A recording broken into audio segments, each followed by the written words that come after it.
বিসমিল্লাহির রহমানির রহিম। প্রিয় দেশবাসী, আমার সম্মানিত প্রবাসী ভাই ও বোনেরা, আসসালামু আলাইকুম। এই মুহূর্তে দেশ এবং প্রবাস থেকে যারা সবুজ টিভি ইউটিউব চ্যানেলের সাথে যুক্ত রয়েছেন, প্রতিদিনের মতো সকলকে জানাচ্ছি আন্তরিক শুভেচ্ছা অভিনন্দন। দর্শক, আমি এই মুহূর্তে আছি 6 নং নোয়াখালী ইউনিয়নের 4 নম্বর ওয়ার্ড পশ্চিম চর উইয়া গ্রাম যেটি রয়েছেন, সেই গ্রামের আলহাজ হানিফ মিয়ার জামে মসজিদের পাশের চিত্রটি কিন্তু আমি আপনাদেরকে দেখানোর চেষ্টা করছি। এটি একটি কিন্তু রাস্তা।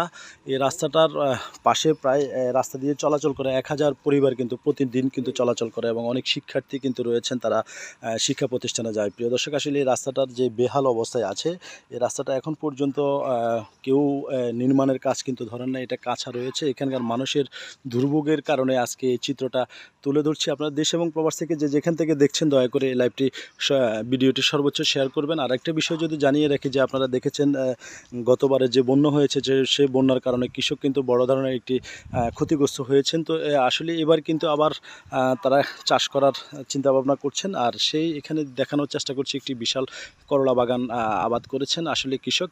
সেই করলাগুলো কিন্তু একেবারে পচে যাচ্ছে, কারণ হচ্ছে বৃষ্টির পানির কারণে, গোড়ায় পানি হওয়ার কারণে পানি জমে গিয়েছে, এই কারণে করলাগুলো পচে যাচ্ছে। আমি যদি একটু আপনাদেরকে দেখানোর চেষ্টা করছি সরাসরি যে জমিনে কতটুকু পানি রয়েছে। প্রিয় দর্শক, আপনারা দেখছেন যে আসলে এখানে হাঁটু সমান পানি হয়ে গেছে অলরেডি, আর অনেকগুলো করলা কিন্তু পচে যাচ্ছে। প্রত্যেকটি করলা পচার উদ্দেশ্য একটাই, যে গোড়াতে পানি যখন চলে এসেছে মুড়াতে, এই কারণে করলাগুলো পচে যাচ্ছে। কৃষক কিন্তু এখানকার যিনি করলা আবাদ করেছেন, সেই কৃষক কিন্তু আসলে এবার সফলতার জায়গায় কিন্তু তিনি ক্ষতিগ্রস্ত হয়েছেন। প্রিয় দর্শক, তো এই ছিল আমার কাছে নোয়াখালী সদর উপজেলা 6 নং নোয়াখালী ইউনিয়নের 4 নম্বর ওয়ার্ড পশ্চিম চর উড়িয়া গ্রামের আলহাজ হানিফ মিয়া জামে মসজিদ পাশ থেকে সর্বশেষ খবর। প্রিয় দর্শক।